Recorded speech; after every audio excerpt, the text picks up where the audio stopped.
Well, hello to Sierra Vista United Methodist Church. And Dr. Knight, I want to extend a special thank you to you. You've been talking about this project, and you and I have been talking about this ceremony and this celebration for quite some time. And your passion, the way that you have led our church to celebrate our Vietnam veterans and the families is just really special. And so thank you. I hope everyone is having a great evening. I'm coming to you from Washington, D.C., where we remain quite busy at the beginning of this January, as you can imagine. There's a lot of excitement in the air. There are so many things that we're trying to do. But tonight, instead of talking about politics, I really want to talk about the service of those that served in Vietnam. And unfortunately, the hero's welcome, a grateful nation, wasn't extended to all who served in Vietnam. In fact, I'd say it probably wasn't extended to many, which I believe that our country had to wrestle with that, and we are, at this point in time, doing everything we can to right that wrong. I have seen many groups come up here. The honor flights that come to Washington, D.C.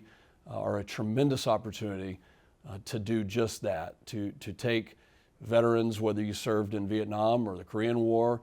Our World War II veterans are limited in number, but you have a chance to see the monuments, to go and see Washington, D.C. from the perspective of a country who has put these monuments in place in our nation's capital specifically to recognize you, to thank your families from a truly grateful heart for the services and the sacrifices that you and your families provided to our country's security.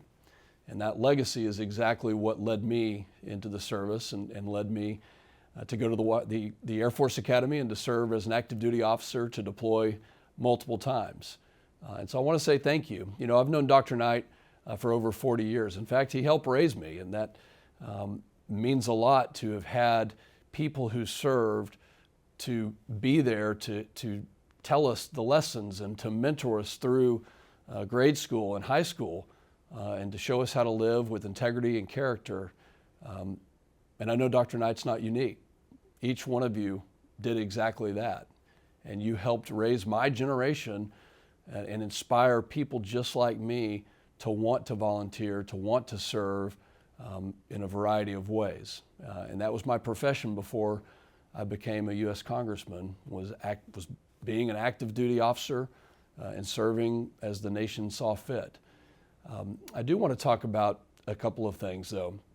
I know that you are there tonight to celebrate, and there's a couple of things that are going to happen that you're going to receive. Challenge coins are a big part of the military.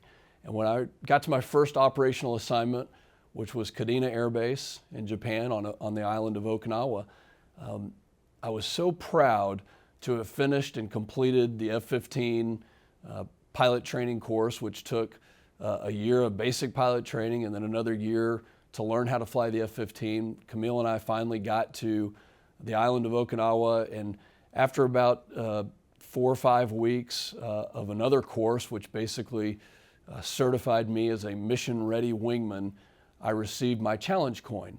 The 67th Fighter Squadron, which actually Walt Disney drew the squadron logo and the emblem.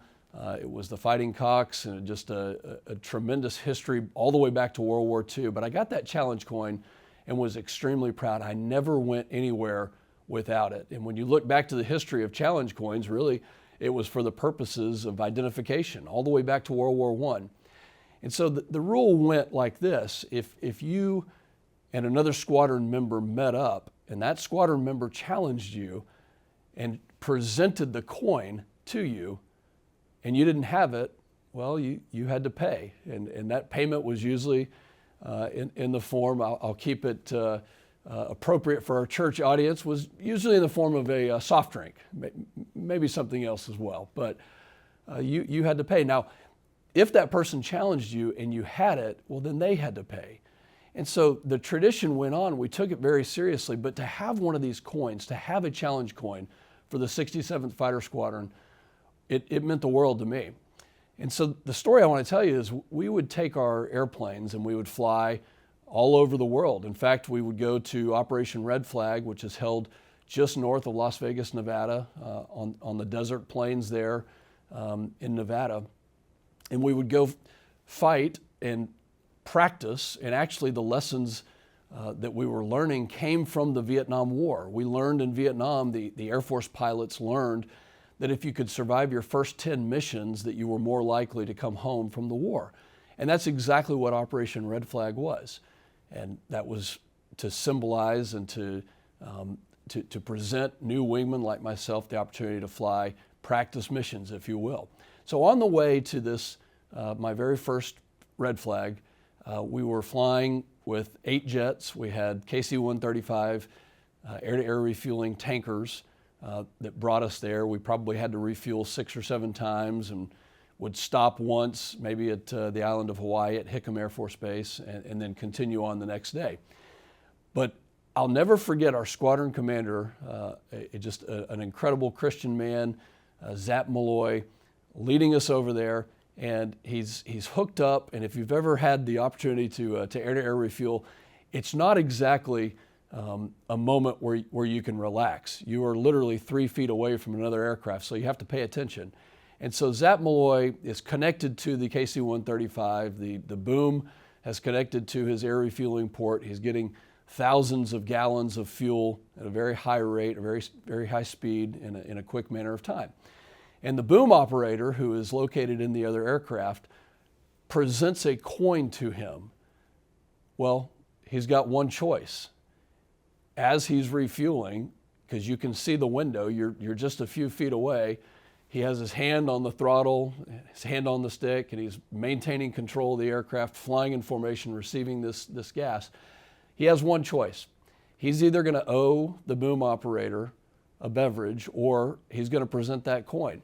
So he takes his left hand, he sets the throttles in place with his left hand. He takes his left hand off the throttles, and he puts it on the stick normally where the right hand is. He unzips his flight suit on the right pocket just below where the pins are located, and he takes his coin out, and he presents the coin while air refueling. Now, we don't want to tell too many generals about that because they wouldn't have been too excited about this little exchange of challenge coins.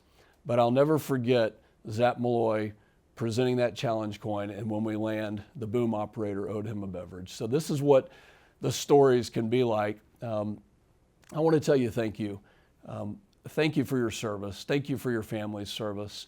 I hope that you will take tonight and the work that so many have done, led by Dr. Knight, to understand how grateful we are. And I do want to speak now from not just the perspective of an Air Force officer, an Air Force colonel, but I want to speak as the U.S. Congressman for 700,000+ people in 20 different counties, all the way from Odessa to Killeen, from Llano to Coleman, to say thank you.